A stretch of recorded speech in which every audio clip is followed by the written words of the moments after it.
So I got two questions to ask you. First of all, how many of you have seen any of my films? Okay. Wow, good. I'm going to show just a little bit of film that most people know me for, Ryan, but I'm kind of here to use that as a way to, as a means to an end, rather than just show you films, because you can, there's a program in which you can see my films. The next one is happening tonight at 8 p.m. And Ian, help me out. Where can these good people see my films? Yeah, okay, you can go see them on YouTube. Don't see them on YouTube. Come out tonight at 8 o'clock, right? Place that, please forgive me, I'm not familiar with Gothenburg enough to say the name of the place, so Ian will hopefully fill in that information after we're finished. Lagerbier, good. Please come out and see my screening. I would be overjoyed. So I'm not going to be showing a lot of the work that you can otherwise see on YouTube. Don't see it on YouTube though. I like to. I have this possibly unfortunate disposition to proselytize and to pontificate on where I'm coming from with my work.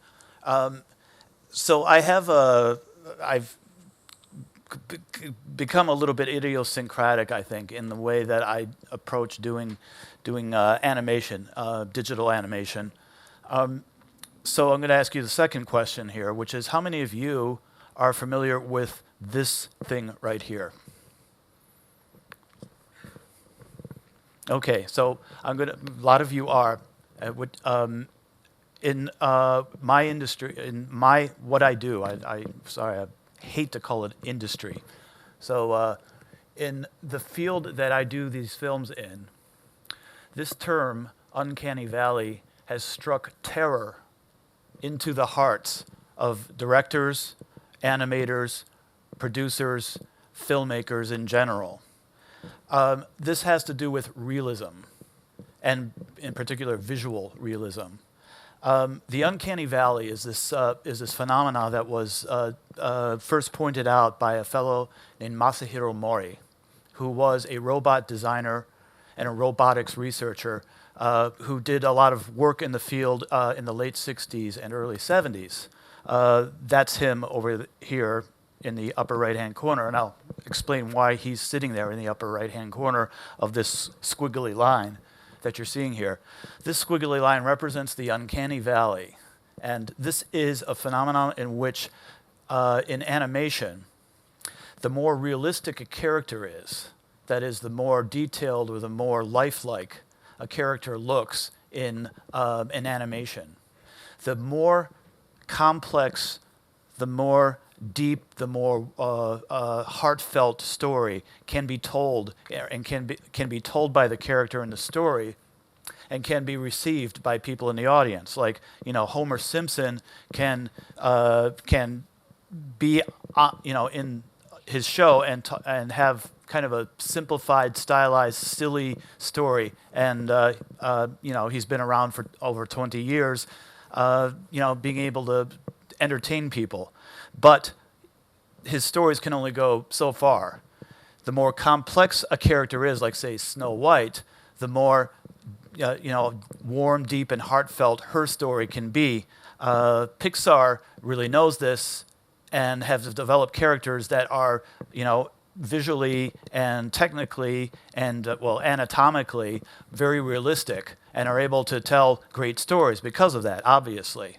But then this weird thing happens in which a character can get too realistic without actually being a real person. And films like Polar Express, Beowulf, A Christmas Carol, and Mars Needs Moms, I mentioned all these are Robert Zemeckis films. A problem happens there, which is that these characters now are real, almost photorealistic, but they're not actual people.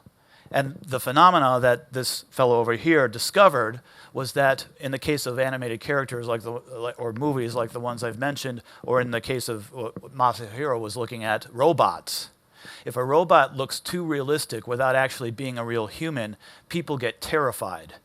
The reaction is completely the opposite of a character that's kind of realistic, but not actual. But you know that character is an animated cartoon character.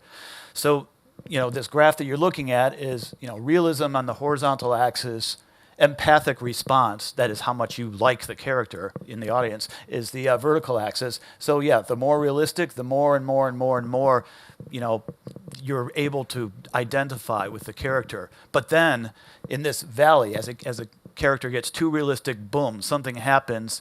The character, then people look at that character as not being a real character, but being more like a walking corpse, something that is undead, that has something wrong with them. The eyes don't move quite right. The movement of your hands, your fingers isn't quite human, and there is a breach that happens with the audience. A breach of, I don't know, you can call it a breach of trust. So we, us computer animators have known about this for a while, but for the last 5 or 6 years, it's been a huge, how should I say, a huge obstacle in how we think of characters and how we design them. There is now it's, at least in North America, it's become actually pretty much a thing in popular culture. Oh, the uncanny valley. You've fallen into the uncanny valley. Yeah, so what you see a lot is that people hold back on realism. The characters are more, people try to design characters so that you, in the audience, are going to know right away that they're very stylized. So there's been, I'd say, a much more of an attention paid to traditional animation. Like there's actually a Bible, or what you might call a Bible, called the 12 Rules of Animation, which was first put together in the 30s and 40s by 2 Disney animators, Frank Thomas and Ollie Johnson. And these are very, very hallowed rules about how to treat your character in the animated world, how to make them into something that audiences will like and identify. So I've known about these 12 rules of animation since I got into animation 25 years ago. But one thing that I do is to break them a lot. And I break them not to be a bad animator, but to break them because I don't like to consider my characters and my stories to be animated, even if they are animated. I try to get my films and try to get people who are working on my films to think of my characters as being like live action characters. And I get sometimes into trouble for that. I'll just show, well, the film that or a little bit of Ryan. I mean, yes, I would urge you to see this, but not necessarily on YouTube. So give me a second here because I just got set up here. And as always, things go crazy, like the computer needed rebooting and stuff. So just give me a second to find my feet here.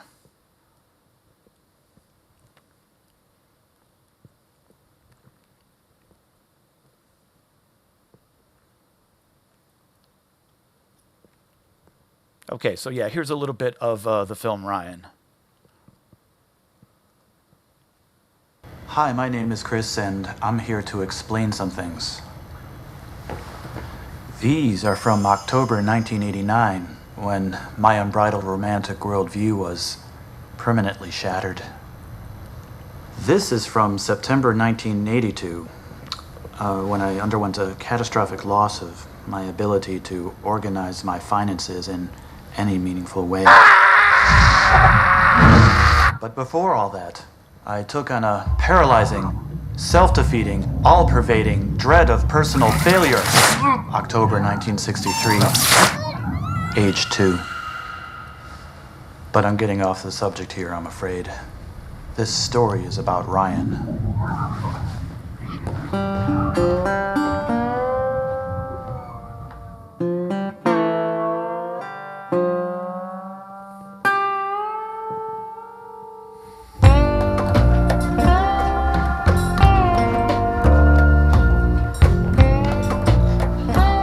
I live in Toronto, a city in Canada where I see way too many shades of gray for my own good health.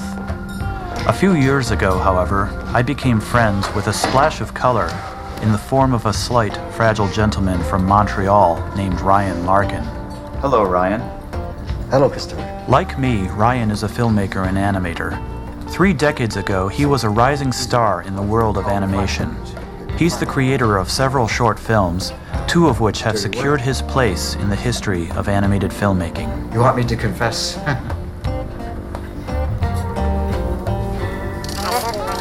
Today I asked Ryan if I could record our conversations. He replied by telling me about a simple inspiration he had back in 1968. So I said, what I really want to do is make a film just with figures, walking figures. Oh wow, you got one of the original drawings. Ryan's looking at artwork he created 35 years ago. This is the first time he's seen this drawing since he created it. This is amazing. Oh wow, this is beautiful. 35 years ago, Ryan created thousands of drawings like this one, and then put them together one after the other after the other.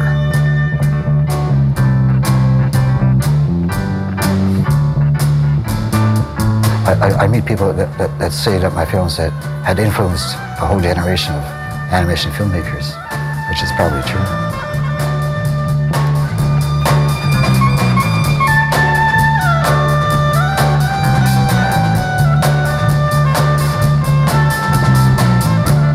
It was fabulous. It was a great honor to be nominated, but then everybody gets nominated for an Academy Award eventually. See, I didn't.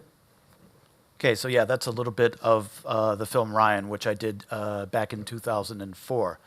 That film was well received by audiences, and it was actually something that struck me kind of strange at the time, because people were just starting to see the problem with realism in doing animation, where the characters are real but not quite real. In the case of Ryan, there's obvious exceptions to it being mistaken or trying to be how should I say it, handed off to the audience as being real characters. Obviously, they're not real characters, even though they're very realistic. There are things that I do, obviously, as you see, due to my characters, to make them to set up a conflict with the audience, and I hope it's a good conflict rather than the word that I want to use here is creepy. Okay, I'll come back to creepy in a second. Yeah, I mean, the way that I treat characters, I tried to put this layer of metaphorical, how should I say it? I take the characters apart, literally, as you see here. I put in a layer of surrealism into what are otherwise, I think, very realistic characters, because I want the audience to see another layer of what's going on with the story. Okay, I want, as what you see in the film Ryan, is that the voices, or what you hear in the film, is that the voices are what you would call real voices. It's found material, or it's archived, documented material.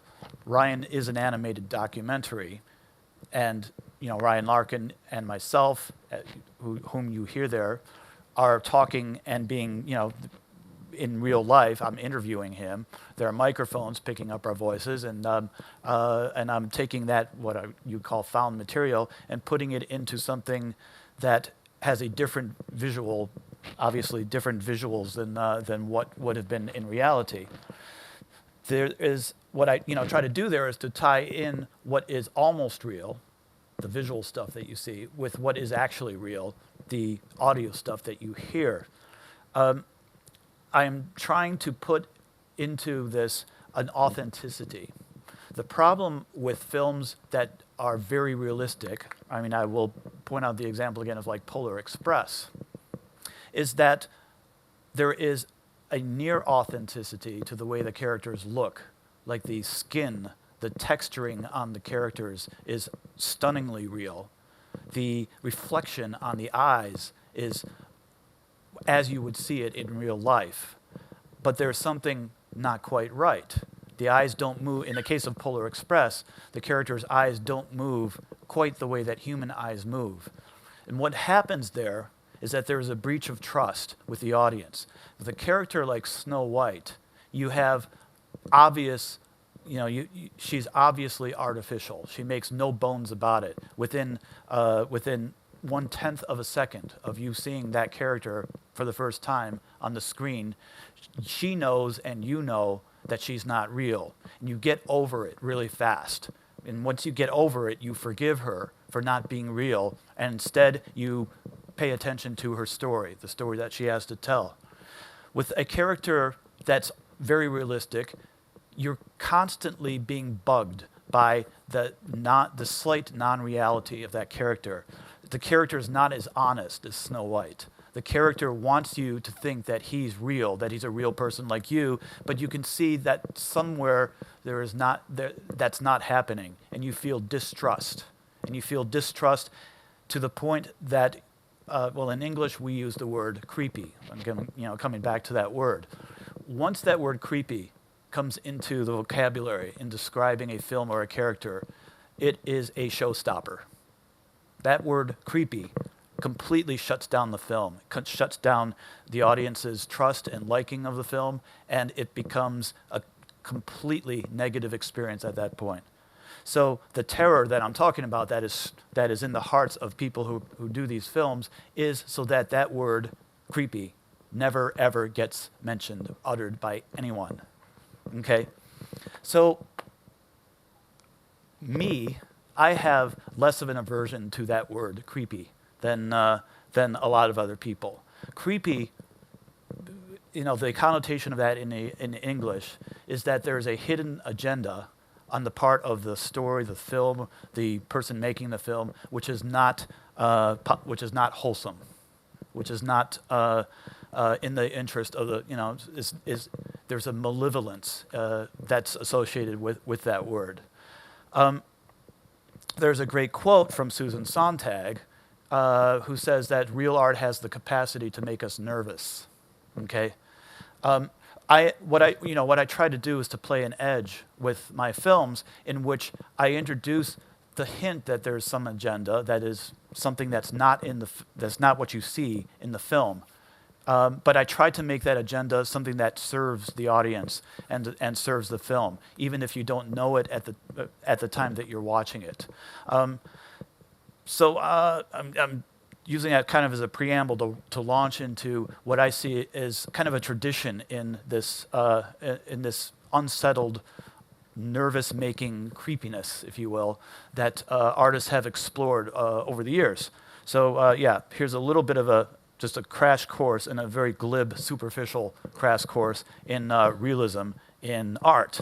Okay, up until the 13th century in Europe, I'm just staying on European art here for the moment. The goal of the artist was not to recreate reality, but to recreate an iconic vision of reality instead. So you're seeing here two examples of a scene from the Visitation, the Visitation in the Bible. One is Gothic and one is Byzantine, and in both cases, what you see is very much of you would not mistake this, and I don't think anyone even in the 12th or 13th century would mistake these pieces of art as being representations of reality. People did not think that way in terms of what art was capable of doing or should do. What art was there to do was to conjure up an image, a memory, a myth.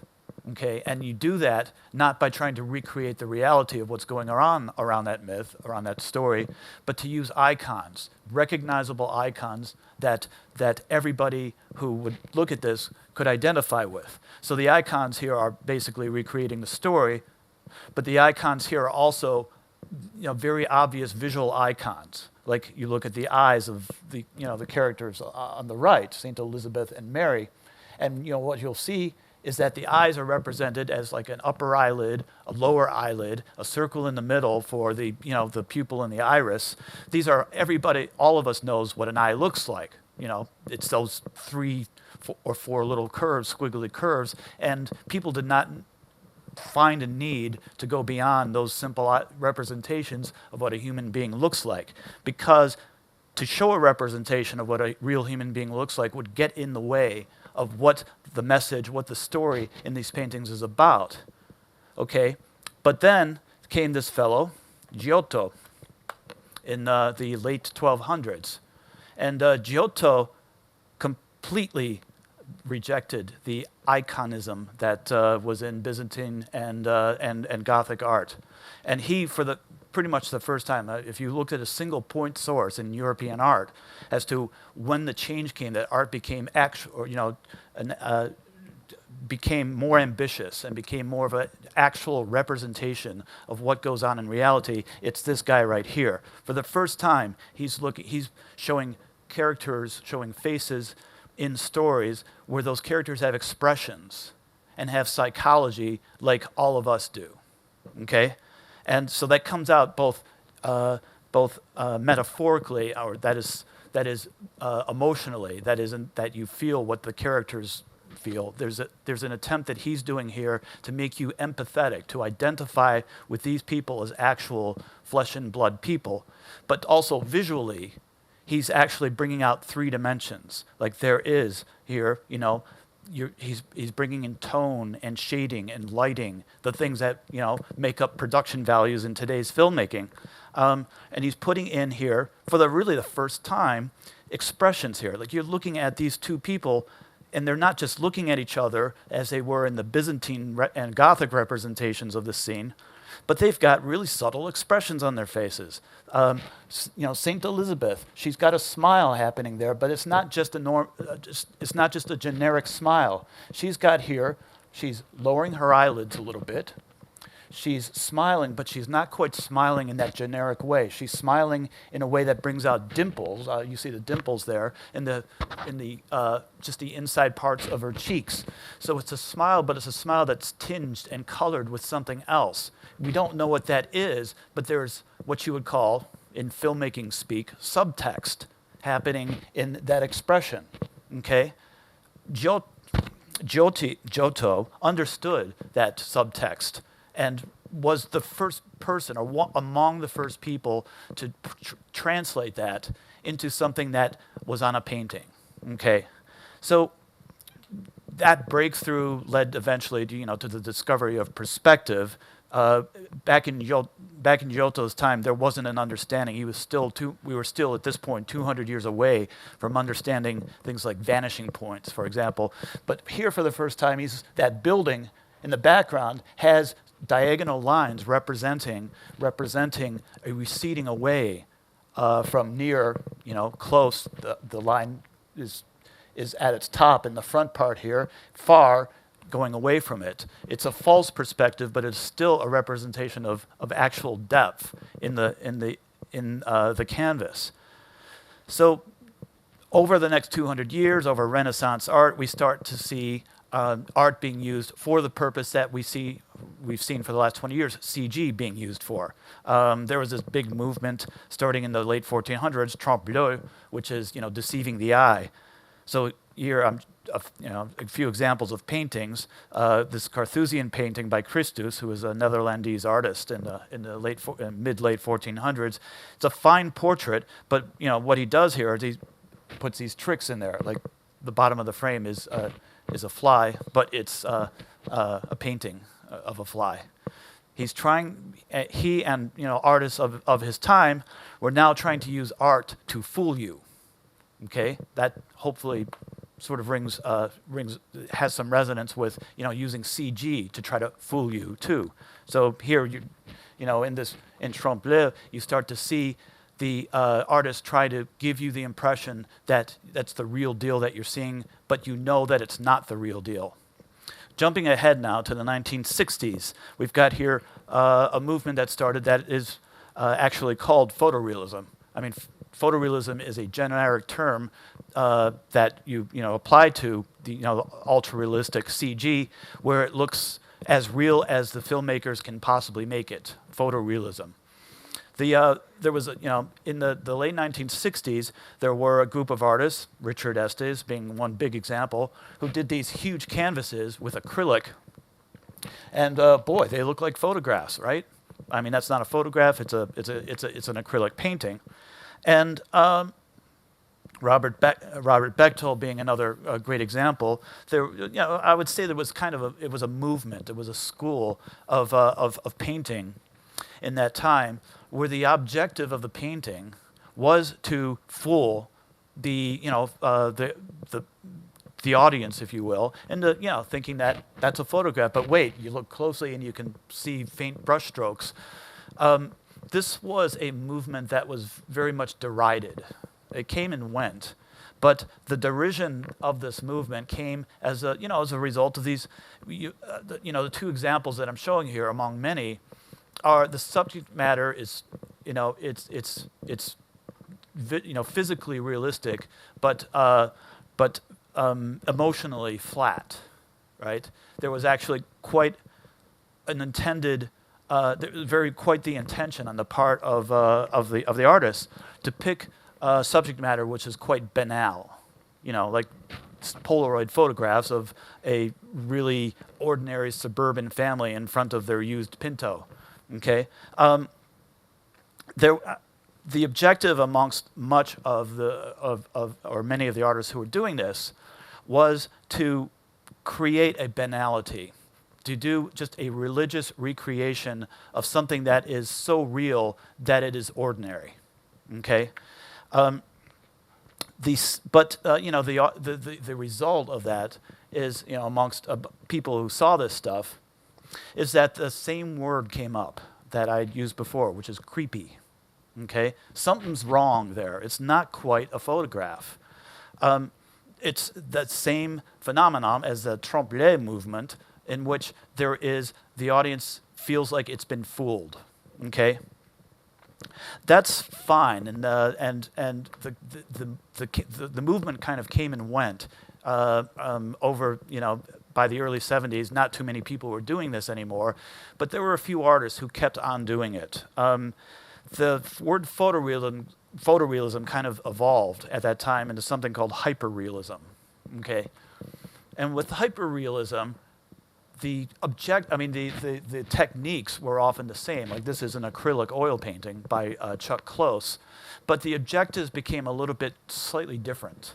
Okay, the objectives then became to try to use that ultra reality to explore something that you might not be able to explore from a real life depiction, like from a photograph. Okay, in the case of Chuck Close, what he's best known for is doing these huge canvases, 8 feet by 8 feet, of basically headshots and like, for example, his friend Philip Glass. Okay, he did these. His approach was basically create this fairly large body of work of photorealistic portraits. But then what really interested him after doing these was finding the patterns, finding the geometry, finding the essential items in line and tone. And so he would then screw with these paintings and turn them into these variations that you see here. What Chuck Close was really exploring here was starting with the absolute reality of how a person appears, and finding the elements of that reality that are essential in the way that we see, in the way that we make patterns, in this case, patterns out of a human face. Okay? And then there was this fellow who really bugged the hell out of me, a guy named Dwayne Hansen, sculptor who, for a period of about 20 years, there's hardly any need for me to describe these. You would see these installations in galleries and museums, and they'd be looking at the art on the walls, like I would be. And but you'd discover eventually that they weren't moving. Okay, and then that word creepy came back. But in the case of Dwayne Hansen, the banality that he's showing here, these people are absolutely ordinary, right? Is that you start looking into their eyes. You're not seeing them stare back, so that's the creepy part. But you are seeing in their expressions, and then particularly that they are statues, that they aren't moving. He's finding something there. He's finding not just creepiness, but he's finding something else. I mean, for me anyway, I'm speaking subjectively here, he's finding humanity. He's finding a little bit of a dark side of that humanity. He's finding pathos. But nonetheless, there's something that's happening with these characters, okay? Something is going on. This is a fundraiser here was the person who bugged me the most because she was at the entrance of the Museum of Contemporary Art in Chicago, and she just stayed there. And every time I came there she was trying to collect, dimes for the March of Dimes. And she still had that same pensive, blank, but not quite blank expression on her face. Something's going on, at least when I looked at her. Something was going on that wasn't just the uncanny valley, okay? So that's what I try to do. I think that photorealism is great. When I started getting into this 20 years ago, that was just the coolest thing that I could try to do was, try to make a real person, but it's not real. It's it's CG. But at a certain point, people get bored with trying to do that in the same way that I think people got bored with simple photorealism for its own sake. So I started getting into trying to do something with that, maybe in the sense of that Dwayne Hansen or Chuck Close were trying to explore realism, not as an end in itself, but as a means to an end. So that's where, when I was getting interested in doing films like The End, Bingo, and Ryan, and lately The Spine, that what I'm trying to do there is to bring in this element of the spirit of a person and to show that through the realism, that is animating the psychology, putting that into the reality or near reality that's there, and creating this kind of hybrid between photorealism and what really goes on in our heads, the psychology. So I've called that psychorealism. I like to do psychorealism. So in doing that, I've tried to stay out of that creepy part, the uncanny valley. But there is something there in that unsettled aspect, that perhaps what you would call creepy aspect, that has, I think, a delayed value. That is, in the moment, it is not working, or there's something that is wrong. That's the best word I can find. And then it becomes right later. It's that Sontag thing where it has the capacity to make you nervous, at least to make you nervous at first. And then I hope that people embrace that nervousness and see that it's not trying to be malevolent, but it is trying to go somewhere else. So yeah, when I do a film, when I've done films like Ryan, you could ask my animators what I've had to bring, what they had to go through to kind of make it work to the way that I want it to work. And yeah, it comes down to breaking animation, breaking the technique of animation a little bit. In a lot of ways, I don't ever refer to when I'm working with my crew, of referring to what they're doing as animation. Okay, it is a recreation, but it is not necessarily animation in the sense of bringing something necessarily to life in the way that a cartoon character is brought to life. There is the aspect that I hope that you saw a little bit in Ryan, that I'm starting with acting and psychology and not so much stylizing that down to the movement of an animated character. So yeah, I think this is a lot of stuff that is, if you don't heed that, you will create creepy characters and not creepy in a good way. There are a few things that I've found, and even in very realistic films, there are still things that where traditional approaches to animation don't work. Okay, I mean, I'm talking here in Sweden. In Europe, there is actually very largely a different approach to animation, the way that it's taught here in Europe, than the way that it's taught in North America. In North America, the tradition is very much a Disney tradition. And the thing that I mentioned before, the 12 rules of animation, are very much in the DNA of animators there. Less so than they are here. One big difference is this thing right here, pose-to-pose animation versus straight ahead. How many of you know what pose-to-pose animation is? Okay. I'll describe it very quickly.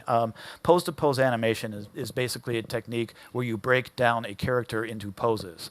When you do a walk cycle, let's see if I can carry this along here. When you do a walk cycle, I mean, everybody who blocks out a walk cycle knows the poses that go into making a person walk. You know, there's footfall. Okay, that's a pose. You pose the body here. In CG, you set a keyframe, you press S in Maya in order to pose the body in this pose. Then there is, the foot comes down, another pose. Foot launch of the right foot, set another pose. Foot in mid-stride, set another pose. Foot fall here, set another pose, and so on. So there's like 5 or 6 poses, and the result, when you play that back, is, it looks like a walk. Foot fall pose, then pose, then pose, then pose, then pose. So yeah, there's a pose. The character arrives at these different poses over time, and when you play it back, he or she looks like they're moving. The way that comes across is very, there is a style that comes out of that, and the style is what you would call posy, right? And posy means that you see the entire character, like hands, feet, face, neck, head, all do things at the same time. They land at the poses at the same time. So you have this thing looking like this. Okay? So one of the problems that happens with that is that, no, it's not a problem when you are dealing with Bugs Bunny. But it is a problem, it is a problem when you're dealing with Santa Claus, in Polar Express. Polar Express animators do not do pose-to-pose animation. It's very much, as many of you know, very much of a motion-captured thing. But the problem is, not only in the animation part, but in the acting part, there is a tendency to be very posy. I'm going to show an example of that.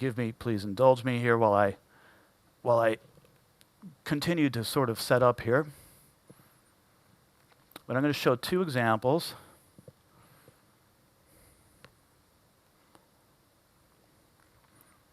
Of the same performance.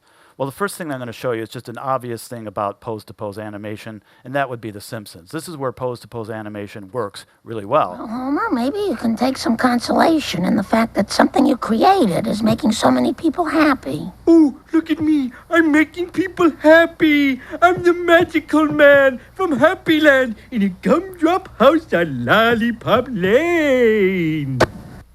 Okay, so yeah, that's actually just before The Simpsons became a TV show. These were spots on the Tracy Ullman Show back in 1989. But people are like, "Wow, this is funny. It's great," and that's actually sending up a lot about what animation is about. Yeah, pose-to-pose animation. So you saw Homer Simpson go through his poses. Okay, but the problem with doing pose-to-pose is that it tends to be not just something that you animate, but something that you act. Okay, people who do animation will do reference stuff, and if they think in terms of pose-to-pose animation, like what you saw here, then when you act stuff out, you tend to think in terms of people arriving and coming out of actual poses. Okay, the comparison I want to show here are 2 different performances of Shylock's "Hath Not a Jew" speech from The Merchant of Venice. The first thing you're going to see is Laurence Olivier doing that from 1973 BBC production. And the second example you see is Al Pacino doing the same bit from the film Merchant of Venice from 2004. So here first is Laurence Olivier. He hath disgraced me and hindered me 500,000, laughed at my losses, mocked at my gains, scorned my nation, thwarted my bargains, cooled my friends. He heated mine enemies, and what is his reason? I'm a Jew.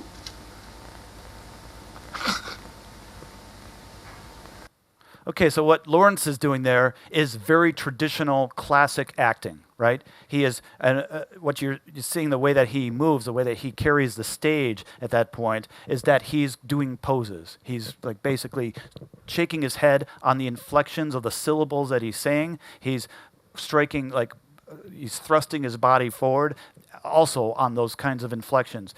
He's treating, the way that I see this here, is that he treats his body like a finely tuned instrument that is playing a score, okay? And in playing the scores, you can look at like the notes in a score as being the equivalent of poses in a performance, or, you know, in my case, poses in animation, okay? Things that you strike. And he's striking these poses, and they are on the nose. They work as a piece of music, okay? But compare that with Al Pacino doing the same thing. He hath disgraced me and hindered me 500,000, laughed at my losses, mocked at my gains, scorned my nation, thwarted my bargains, cooled my friends, heated mine enemies, and what's his reason? I am a Jew! Okay? By comparison, Al Pacino's performance is far, far messier. He's spitting out those words. I defy you to try to find a single pose that he strikes in that little bit that I showed you. And for good reason. He's not thinking of poses. Al Pacino, being a method actor, coming from that tradition, does not think of that performance in terms of striking notes. At least I don't see that.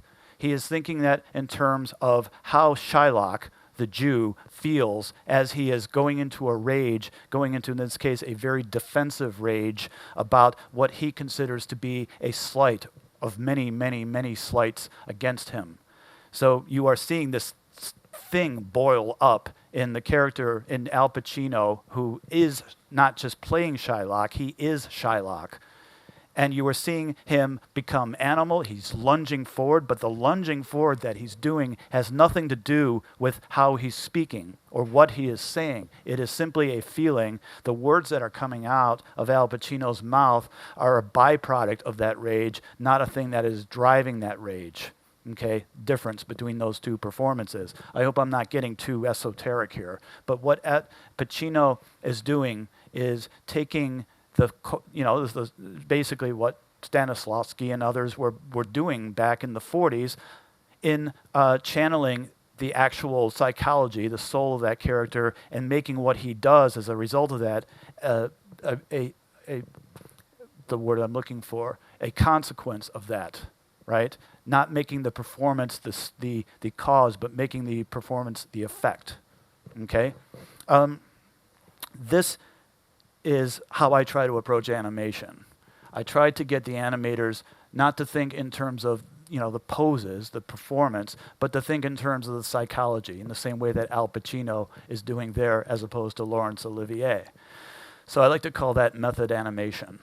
And it's hard to do that if you're thinking in terms of poses. So I go with the other of those two things there, what's more of a European tradition in doing animation, which is straight ahead animation, coming out of stop motion. With stop motion animation, it's impossible to break down the performance into poses because you have to animate one frame after another frame. So you animate literally, straight ahead. You can't go back and interpolate in between with poses. So yeah, animators are forced then to think in a linear to think in linear time the way that we do in real life. So, yeah, I'm trying to do that with with how the characters are feeling. They think in a timeline forward. Okay, getting a little esoteric there, but I hope you're getting the gist of what I'm saying about that. Okay, yeah, moving. Sorry, how happy would it make you? Get Kevin Spacey out of the way there. And come back to, there we go. Okay, so yeah, trying to keep the characters, or trying to keep the performance of the character coming from their psychology. deals with another thing that tends to make animators very nervous, and that is doing nothing. Ask any animator, I think, about how they fill up their screen with their characters, and they will tell you, I will tell you, that the most excruciating thing that you can do is nothing with the character. Like having the character be there, the animator really feels a compulsion to make that character do something. So you have always this, and this is what I see in films like Polar Express, is that there is, like, the characters can't just be there. They are constantly moving. They're moving in a way that you see that something's wrong with the way they're moving, or in particular their eyes. But nonetheless, there they are doing stuff. We did in a film that I did called Bingo. We actually had one of the characters, and many of you have seen it, in which. Well, actually, give me a second. I'm just sorry. I'm going off script here, but I want to show this this one shot. Okay, so let me go back to my menu here. I'm going to bring up Bingo. I'm going to okay. So let me. Win the Academy. Okay.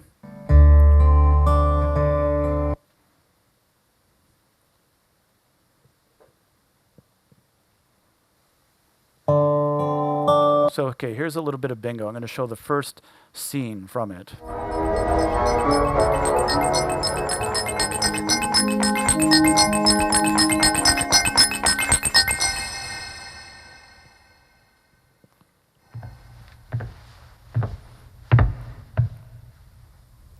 Okay, so that's Pinhead on the right, and Pinhead just stands there. Hi.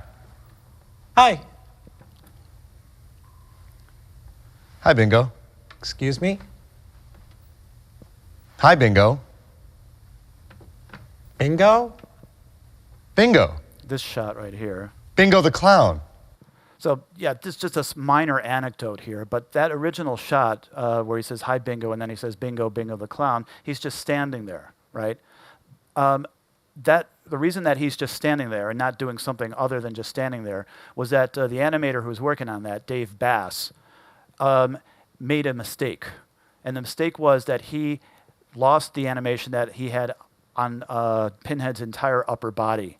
What Pinhead was originally doing was making these really cool gestures to show that he was not just a bad clown, but kind of a screwed up clown. So he did these things with his neck at the same time that he threw his arms back as he said, Bingo, Bingo the clown, right? And we were going to go with that. I thought, yeah, that's all right. He's looking kind of twisted. And then, Dave accidentally saved the file without that whole upper body motion, so we just stood there inert, right? And we went with that. And when I looked at the daily afterwards, it was very clear to me that that was exactly the right mistake that Dave had made. We sometimes only find that out through mistakes. But making your character inert, making your character alive, but still inert, is a tremendously difficult thing to do. I took a theater course about 10 years ago in clown. I was a clown. There is a great sort of a clown school in Toronto that does grown-up clowns. These kind of dark grown-up clowns. If you're familiar with Cirque du Soleil, they use this clowning school. It's called Pachinko Clowns. And I took a course in that, and we spent 2 entire days of that course before going into how to be a great clown. The first 2 days were what the teacher, a great theater director, a guy named John Turner, told us, and what he knew was that you would come up. He had us come up on stage, and for a period of 2 minutes, we would stand on stage and make eye contact with everybody in the room, and then nod and then go. And it was the most horrifically excruciating thing of all the exercises that we did. Not fun at all, right? Totally nerve-wracking. It's the same experience when I teach a course on facial animation, and I actually do this exercise with the animators. Like, come out on stage, or come out, sit in front of a class, and we're gonna please do nothing at all. And yeah, what you will see is that the students start to giggle, like start to get nervous, and they start laughing or breaking up or something. They might do something, and it's often that kind of nervous laughter to fill up the space. But that's not how when we are not self-conscious, when we're just hanging out in real life, we do nothing. That is what we do really well. We don't do anything, right? And when we don't do anything, it's really that brings out our humanity, often more than any of the motions that we go through, that we do. So I like to show this example as well. How are we doing on time, by the way? Do we have still a few more minutes? Good, good. Thumbs up there. All right. So yeah, I love to show this piece of footage here as an example of doing nothing. And this is the result of some work by Andy Warhol. Okay, in the mid-1960s, he did these things called screen tests. I mean, screen tests, you probably know, are just like what directors will do when they want to, when they're casting actors, and they just want to see, without the actors acting out anything, just stand in front of a camera, look around, smile maybe. Just how does that actor read on camera? Does he look okay when you play it back? Warhol took that to a little bit more of an extreme in that he had his friends come round. He'd ask them to sit in front of a camera, and he instructed them for a period of 2 minutes, don't do anything, do nothing, okay? And here is his friend, or at the time his friend, Bob Dylan, doing his screen test.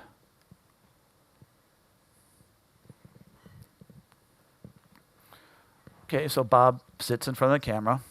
His camera's rolling. He's not quite able to stay still.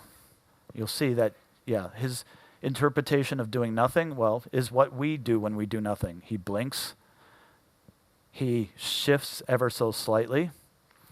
The thing in particular, though, that's happening with Bob Dylan is that he's three of four things. One, he's not able to make eye contact with the camera.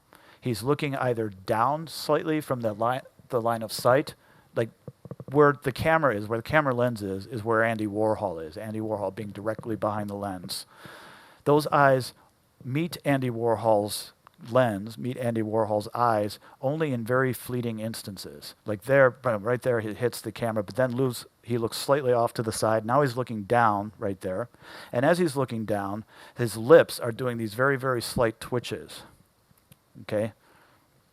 He's using a few muscles in that lower part of his face, particularly his orbicularis oris muscle, his buccinator muscles, and his triangularis muscles. In the bottom right there, do you see that little twitch that happened? Sort of that little kissy thing right here. See how the lower lip bulges out ever so slightly there? He's doing this thing he's pursing his lips together with this very slight contraction of a muscle called the incisivus muscle. I go into faces a lot. That's a class that I teach, so I know a little bit about this. But then you see these little pieces of body language, like what's he doing with that right hand? I mean, why is it going to his temple here? He's not exactly scratching. If he were scratching his head, he'd be like really digging into his head, but he's not. He's just touching his head. Okay, going back, going forward again. He rubs it. He kind of caresses it slightly. Then the film goes blank. Even as the film's going blank, you're seeing something in that nothingness that's happening. You see that his eyes are going from that very, very slight eye contact with the camera to immediately over 3 frames going away, down, looking down to his right. I mean, I could go into a lot of things that seem to be truisms. When you look down to your right, looking down to your right is a way of escaping. There actually is a difference between when you look to your left and when you look to your right. When you look to your left, generally, I mean, it's not 100%, but there's a tendency that when one looks to one's left, that is to collect one's thoughts, to say something to deliver what you're collecting your thoughts for delivering it to the person you're talking to. When you look to your right, tends to be that you're looking to your right to escape the situation. That is, if only momentarily, to disengage in a way that gets you out of there for a few seconds or a second or two. That's what Mr. Dillon is doing here in this last little bit here. So I'll play this. I mean, I'm analyzing this. I'll just play this back here, and I won't say anything. Playing back a little here, but what you're seeing is nothing. But in that nothingness, there is a lot going on. People who look at this, I'm guessing that most of you are seeing a sense of nervousness, dis-ease, mistrust, uncomfortability here. In the shiftiness of the eyes, in the twitchiness of the face, in the fidgetiness that he shows, up to when he puts his hand up to his temple, right? Well, the story here is that just after the film goes white here, that what happened was that Bob Dylan, without a word, got up out of the seat where he was being filmed, walked over to a corner of the studio, the factory that Andy Warhol had there on the in Lower Manhattan, picked up one of Andy Warhol's paintings, a silver Elvis painting, where Elvis is standing there with a gun, and then there's two of them next to each other. One of Andy Warhol's great silk screen series. Picked up the painting and without a word of goodbye left, and they never talked to each other again. The deal was that there was this really nasty love triangle going on between Dylan, Andy Warhol, and Edie Sedgwick, the factory girl. And it, as what you were seeing there, without any words being expressed, is that it was coming to a head. And Bob Dylan took that painting home and apparently used it as a dartboard. Okay, end of friendship. What you were seeing there is a very dramatic end of a friendship happening with nothing, with nothing going on in Bob Dylan's, well, if you want to call it, his performance. This is, where doing nothing really serves the purpose of the character of showing the soul. It's the negative space. It's what the character is not showing where the story comes out. Okay? This is a hard thing for, it's a hard thing for actors to do. It is an excruciatingly difficult thing for an animator to do, because animators think in terms of outside in. And when you think in terms of outside in, you have to think in terms of what the character does and not what the character doesn't do. It's completely counterintuitive there. That's what I try to do. That's what I try to bring into the performance of characters. And a lot of times, I mean, what you'll see in my films is a lot of people standing around and sitting around. I love that. I mean, I've come around on it. I love having my characters just sit there, as long as there's something actually going on with that nothingness. Okay. Twitching meat, that's another. Twitching meat, I'm not going to say too much about this, but this is more of a physical thing than a psychological thing, which is that when we move, we tend to twitch into motion. That is like when I want to have a glass of water, which actually I do. There was water here. Sorry. Excuse me. Okay, so yeah, when I want to take a drink of water, my brain says, please reach for that water, left hand. I'm left-handed. So the brain, the motor control function in the lower stem of my brain feeds a flood of electrical signals down nerves here that reach obviously my bicep, tricep muscles, this is where my anatomy goes wrong. Palmus superficialis, something. Anyway, a bunch of muscles in here, and the muscles get the alarms go off. Come on, get all hands on deck, go into action. And what a person tends to do is to twitch, boom, into motion. The motion tends to be very impulsive, going from no motion at all to, boom, sudden motion. In animation speak, that would be called a fast ease in. So I fast ease in, and then I come in and I reach for my water, And now the air traffic control system in my brain starts to kick in. Like, we don't want to knock the water over, which is sometimes what I do when I'm not paying attention. I'll reach for the water and boom, I'll knock it over. But if things are working right, then that air traffic control part of my brain says, okay, coming in for a landing, coming in, okay, there's, line up here, okay, good. It's all happening in real time, and I'm slowing it down, obviously. But come in and you land on the glass, and then pick it up, and then, excuse me for a second. That's great. So yeah, it's there tends to be a twitching and impulsiveness into the motion, a fast ease in, and then a slow ease out in order to come into the motion, to relax into the where your arm or whatever is going. In when you do three-dimensional animation, you deal with animation curves. This would be called a shark fin curve. A shark fin curve is where the motion goes into motion very quickly and then very slowly comes out of motion to become still, and then boom, very quickly goes into motion and comes out of motion to be still. And when you trace that out, it looks like a shark fin. Okay, so yeah, we shark fin when we move a lot. And one of the problems that you see with well, again, indulge me here. Yes.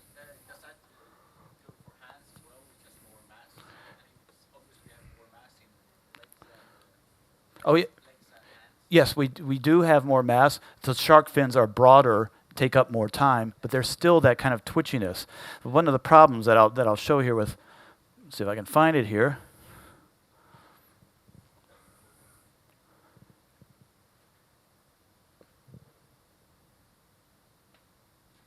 With Final Fantasy, right here, is when that is absent.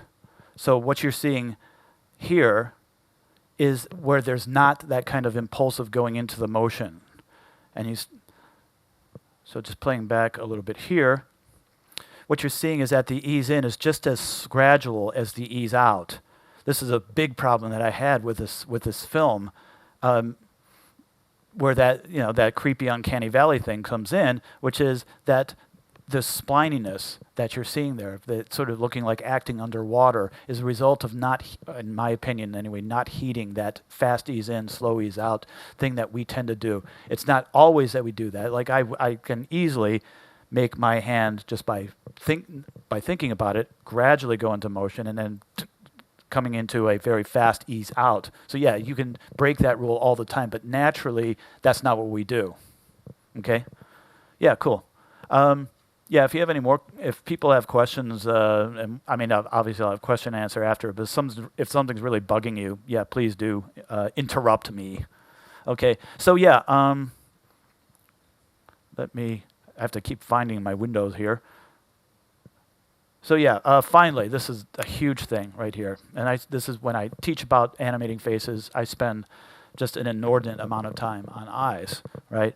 And the thing that we do with our eyes, that when you're looking at a person hanging out, you don't notice this, and you don't necessarily see it, but you can feel it, is that our eyes are always, always, always moving. Even when we're just hanging out, in the case of Dylan there, doing nothing, you saw obviously that Dylan was moving his eyes, casting them down, looking up. But even if you're just like having a conversation with your friend across the table, okay, when you are looking at that person, what you think of as just looking at that person isn't just looking at that person.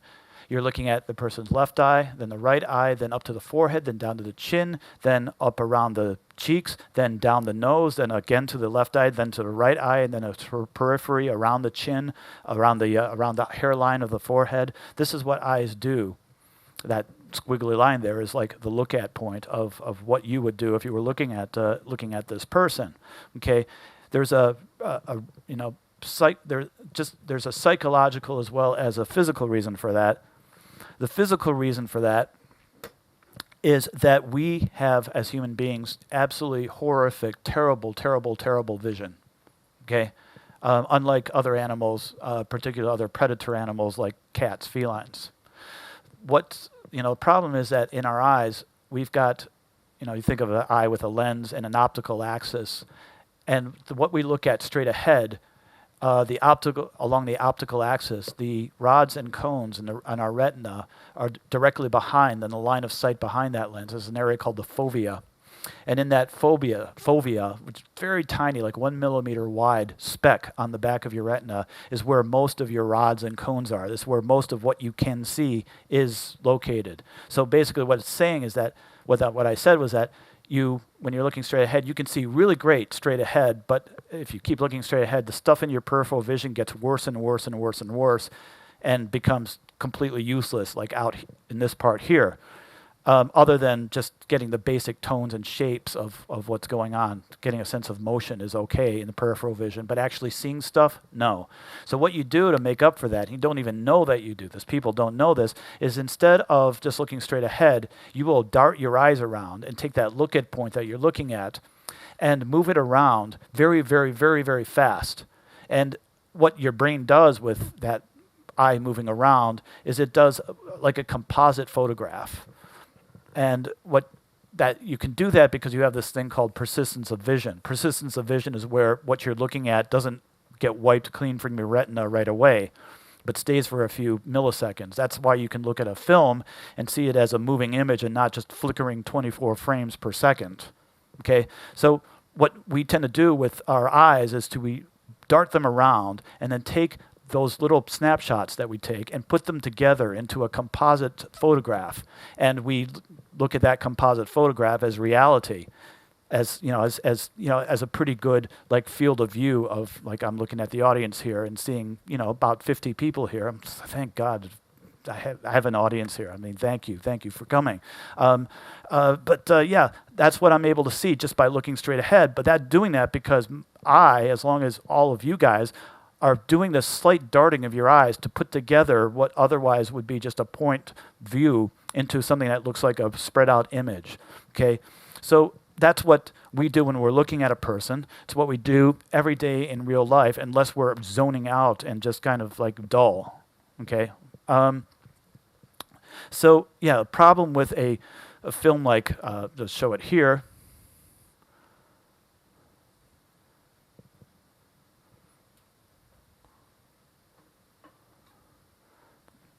Polar Express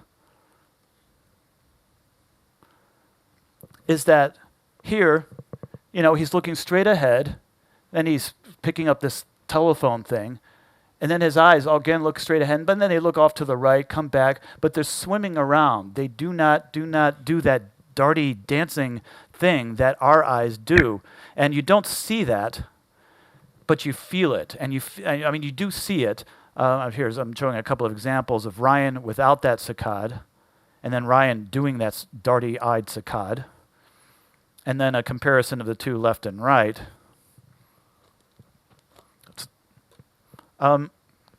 It's a very subtle difference there, but it's one that we pick up on when the glint in our eyes does a twinkle, right? It twinkle, our eyes will twinkle. The reason it twinkles is that we're doing that darty thing so often that the fluid that's on the surface of our eye gets kicked around, and you see that specular little glint, that highlight that you see in people's eyes change ever so slightly, get smaller and bigger, smaller, dancing around. And that twinkling in the eye is what is huge in giving a sense of life, knowing that that person is alive. And if it's not there, even if that's tiny, tiny and not barely perceptible, if that dancing around of that speck, that twinkle in the eye is not there, then you start to get that walking corpse, creepy thing that is such a problem with that uncanny valley. Okay, so again, little details that sometimes are psychologically driven and sometimes just mundane, physically driven stuff like that is what gives life to characters. Okay, so yeah, this is my segue into a film that I'm working on right now, and so in this film, called Subconscious Password, you will see me in the uncanny valley. I'm going there, baby.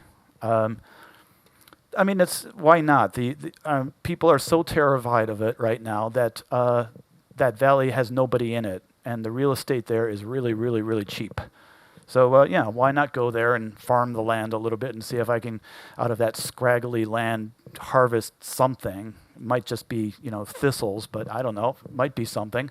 So I'm going to go there with this film. And I'm going with this film as kind of an exploration of what happens to people in a really dramatic, horrifying situation that will happen to all of us, and I'm afraid often happens to me. And that situation is where you are at a party, say something here, something say at the Riverton on the top floor, and a person comes up to you, walks up to you, and gives you a hug and says how great it is to see you, and you can't remember that person's name. So what happens in that situation is that, for me anyway, what happens in that situation is that I will stall that person. I'll stall that person by asking really generic questions, right? Like it's been 4 years since I've seen you, and the person will say, no, 5 years. Okay, 5 years. Okay, it was like New York that I saw you, and that's great. Have you been to New York? And then the person will say, no, it was Paris or something. No, it was Cleveland. Oh, Cleveland. Okay. So during that time, I'm trying to frantically try to put these pieces together. Okay, so it was Cleveland 5 years ago. And then I will start doing, and I think everybody does this, it's the kind of word association thing where you are pinging the part of your brain that does information retrieval. Okay, that part of your brain is called the hippocampus, way deep in near the brainstem back here in the middle part, in an area called the limbic system. The limbic system in your brain is where you process emotion, particularly where you process fear. And it's that fear that is actually is the trigger that through this thing, the amygdala, that has direct access. This is actually a curious thing about how our brains are wired. But the way that we retrieve memories, long-term memories, like a person's name, from your hippocampus is this fear response program that we have in our brains that goes through this thing, the amygdala, part of the limbic system of the brain. So in this amygdala fear information retrieval, like by doing this word association or idea association to try to retrieve that file of this guy's name, in this case, this person's name, the guy named John Dilworth. So he's graciously agreed to be part of my animation, and he's my friend who, in my film, the protagonist, who will be me, can't remember John's name. Okay, so how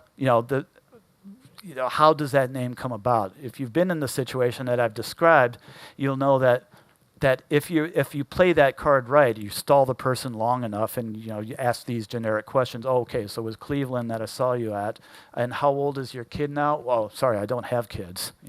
That kind of thing. But after, if that miracle occurs, which sometimes it does, oh, God, there it is. His name's John. Hi, and then for me anyway, once I remember, oh my God, yes, his name is John. Then I tend to really go extreme in the other direction. I say, so good to see you, John. It's John this, John that, and it's like the guy finally says, okay, I know you know my name, good. But that's when the story has a happy ending. When it doesn't have a happy ending, you have that awkward moment where the fellow says, it's John. And then you go, oh yes, it's John. Oh, John, yeah, good to see you. And it's a horrible moment, he had to. It's like you lost that little game. The person had to tell you what his name was. It can go one way or the other. The stakes are very high in situations like that. So I try to show this, and I'm going to be trying to show this in this film called Subconscious Password. So in this film, we see me, Charles, my alter ego, that is, Charles, go into, be accosted by John, and I'm trying to remember his name. The camera will then zoom into Charles's head. We'll go through his blood-brain barrier, through his prefrontal cortex, and then down into the neurons, some of the neural pathways, and then we'll go you'll go deeper into the basic deep neurons of Charles's limbic system, and then you will see where this goes. And where this goes is into a game show. I'm guessing not many of you, but maybe some of you are familiar with a American TV game show that came out in the 1960s called Password.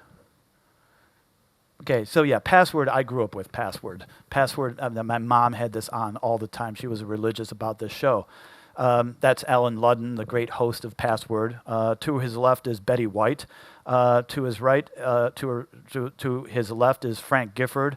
But on the next show after this, there was other special guest stars. These special guest stars would come on and then play these two teams of contestants who would, the object of the game would be to try to guess the correct password. So, yeah, the announcer off screen would whisper to the audience, like, the password is gymnasium. And then these special guest stars would then take turns in saying, like, basketball. And the contestant would be, football. No, that's not the right one. Okay, next, Betty White, your turn. Betty White will say, room. So then the contestant would be basketball, room, stadium. And then they'd go back and forth until finally someone would guess gymnasium, right? And then, yeah, they'd get 25 points and a chance to win $500. So, yeah, that's password. So, it seemed to me, or something seems to strike me here, that word association process is what we go through when we're trying to remember something deep, dark in the past, a long time ago, like the name of your friend at a party. So yeah, that's what's going to happen in Subconscious Password. It will be, in that sense, a documentary. So yeah, in Password, the game show, we had guest stars like Betty White and Dick Van Dyke. But the subconscious is a very, very messy place, and things get really, really mixed up. So in Charles's case, there will be special guest stars on his sort of game show, Subconscious Password, but there'll be sort of a mixture like of Yoko Ono, James Joyce, Lucille Ball, Salvador Dali, Ayn Rand, Mark Rothko painting, Charles's babysitter from when he was 4, Banksy, Picasso sculpture, H.P. Lovecraft and his monster Cthulhu, and Sammy Davis Jr. So yeah, all together, guest stars who barrage Charles, or at least Charles's subconscious, desperately trying to come up with the word that will trigger John being able to, or Charles being able to remember his friend's name, John. So we're in the very, very, very beginning stages. In fact, 1 week ago, the National Film Board of Canada, the great group that I've worked with on my last 2 films, Ryan and The Spine, have given at least an unofficial green light to me being able to do this film. So that's if that does go ahead, as I think it will, I'm going to be in frantic busy mode for all of the remainder of this year, and I won't be seeing you guys until next year, hopefully with a film. I'm just going to show you a few test clips. I don't know if I should even be showing you this because, I mean, without there actually being, like, I don't know, I have really mixed feelings about showing work in progress, like really, really conflicted feelings about, because I want to and I don't want to, but I'm going to show you, 3 or 4 different clips just to give you a sense of the look of this film.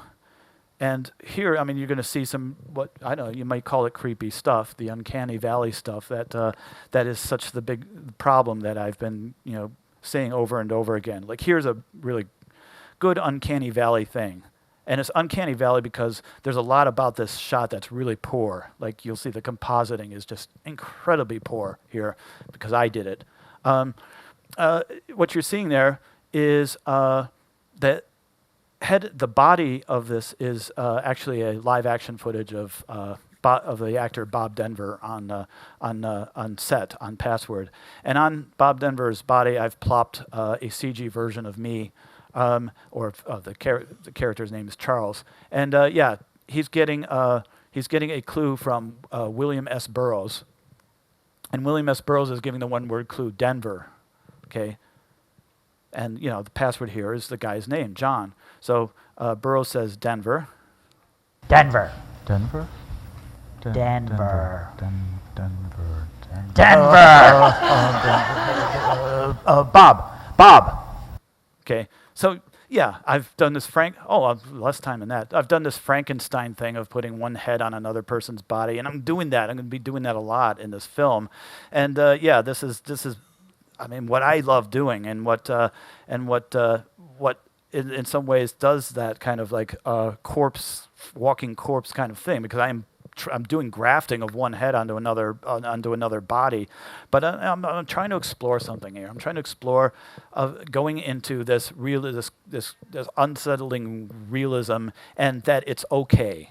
I'm trying for this to be okay. I'm trying to explore something here in which the result of this is something other than just creepy. Here is sort of another example. In this case, it's H.P. Lovecraft, who is trying to explain the correct pronunciation of this monster creation of his, Cthulhu. So he's trying to correct people. The first syllable of Cthulhu is pronounced gutturally and very thickly. The U is not unlike Cthulhu in sound. Hence, the H represents the guttural thick. Yeah, that's Cthulhu, and he's about to devour H.P. Lovecraft on stage. But everything's okay. The host, says, "Nice to see you again, Howard." But then we move on. I'm going to show just one last clip here, and this is one I just finished, actually. Here I am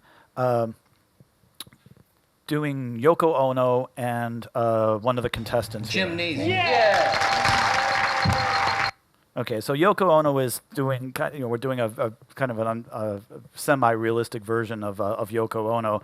The guy on the left is a fellow who I not rotoscoped. I found some live action footage, printed it out frame by frame onto photo paper, cut out the image of the guy frame by frame on that photo paper, scanned those images frame by frame, put them back.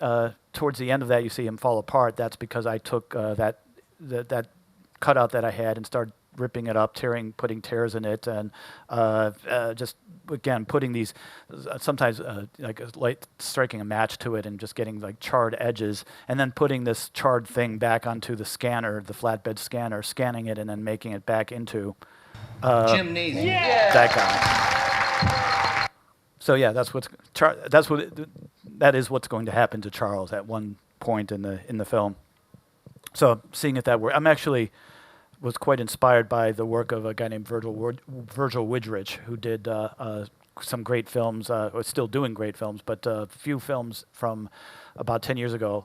One was called Copy Shop, and another was called Fast Film, where he did this technique of scanning, taking photographs frame by frame, and then manipulating the paper on which the photographs were printed, and then digitizing them back in. So yeah, I'm trying that technique, going way outside of realism with that, but seeing how that goes juxtaposed with people who are real or nearly real. So yeah, I'm doing some playing around with that, with the realism part there. Hopefully that's there to serve a bigger purpose of finding new ways to tell stories, to tell psychologies, and to show reality in a way that people identify with that reality and don't get turned away from it by thinking that it's creepy.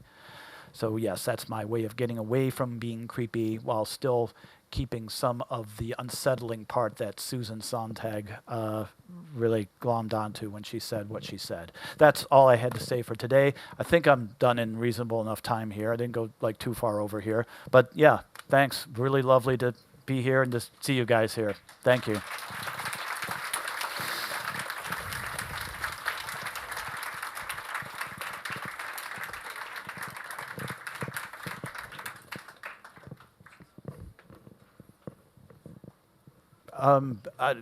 We got. I'm still sitting here, so I mean, if you have any questions, then I'm happy to answer. What do you think about Tintin?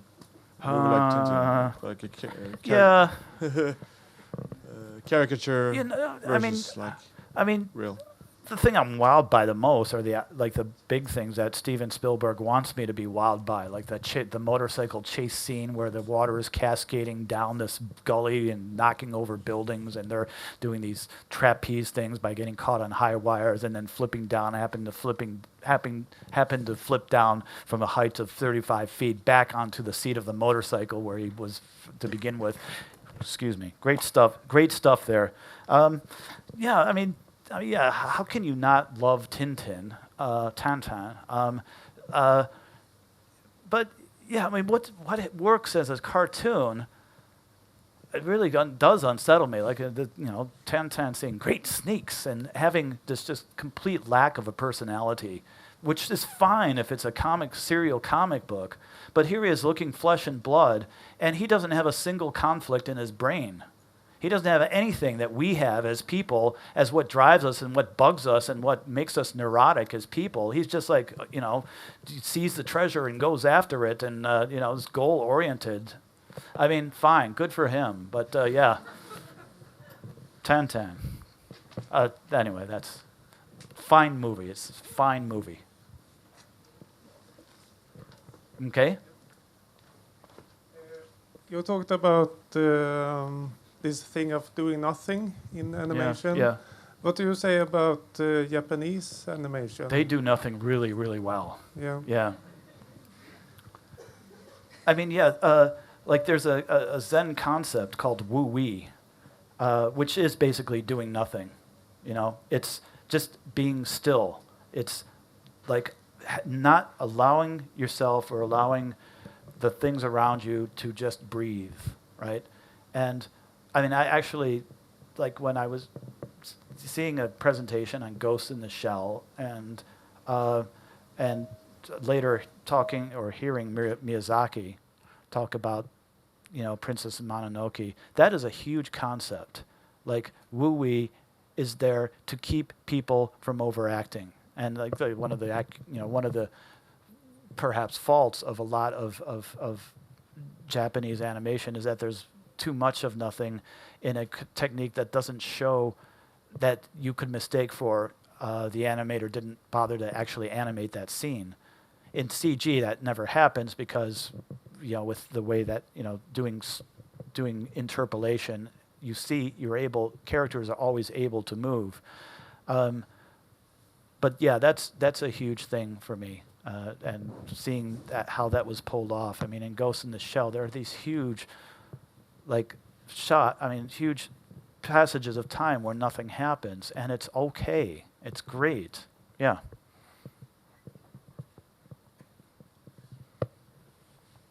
Yeah, you mentioned pose-to-pose versus straight-ahead animation and the different schools. And I recently read in, for example, Richard Williams' book, The Animated Survival Kit, that you are supposed to mix pose-to-pose and straight-ahead to use a sort of hybrid. Yeah. Since they are both advantages and disadvantages to both systems. What's your approach on that? Well, I mean, what the general approach tends to be on mixing the pose-to-pose with straight-ahead is that by necessity, when you're going through when the animation of a shot's going through an approval process, and the animation director, and then eventually the director approves of a shot, is that they want to and they need to see the shot blocked out, to see blocking. But blocking, you're actually doing poses, right? If how's this walk cycle going? Well, you show it blocked out, and and what the director will see is some very crude pose to pose to pose representation of what will eventually become the final shot. So yeah, does the blocking work for you? So yeah, the mixing is a necessary one where you start very crudely with pose to pose, and then you start adding in overlapping action and follow through and those kinds of things, or you're messing up the keyframes in order to keep the body from not looking too posy. So that hybridness comes about at least as I've seen it happen, just by nature of the approval process. The difference is where you stop doing the pose-to-pose stuff and bring in the more overlapping, straight-ahead, non-pose-to-pose stuff. And like, is it a question of do you keep doing pose? Do you keep refining the poses even after the director has approved the blocking stuff, and then only at the very end add a few things to overlap the action somewhat? Or do you, once the poses are done for the blocking, for the approval there, then do you start like messing up your animation curves, right? So what I try to do, or in the last 2 films that I've done, is okay, I'd like, they ask for approval on the blocking, and I say, good, I like the basic idea. Now go back and do it straight ahead, redo it straight ahead. So yeah, there's I try to get that hybrid stuff happening very, very early rather than later on in the animating a shot.